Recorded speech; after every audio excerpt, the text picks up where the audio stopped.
Hi, my name is Joel Elliott, and I'm the Senior Property Manager here at EW Capital Management. Today, we'd like to bring you some basic tips about being your own property manager in the Atlanta market.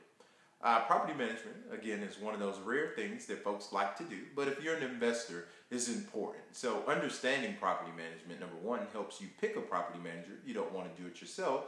Or two, makes for you to have an easy transaction for the next 12 months. So first thing that you want to do is to make sure that you do quality tenant screening. Screening is going to be a vital part because the next 12 months you have to live with your selection.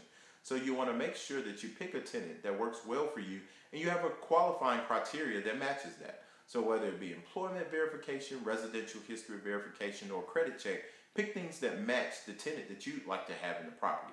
Because again, this is going to be a person that is going to be with you for the next 12 months and you're going to have to endure through this transaction. The second thing is having a quality lease.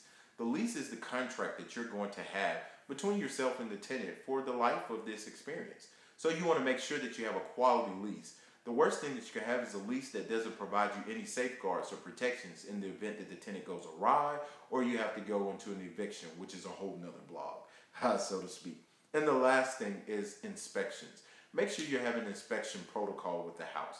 That's going to help you enforce the provisions of the lease, determining if the tenant is doing anything that could potentially cause harm to the house or break the lease. You just don't want to be a person collecting rent. You want to make sure that you got a good person in the house to maintain the value of the property. So again, being your own property manager starts with a quality tenant program to make sure that you do good selection. Number two, making sure that you have a quality lease that you can enforce and that protects you throughout the term of the agreement.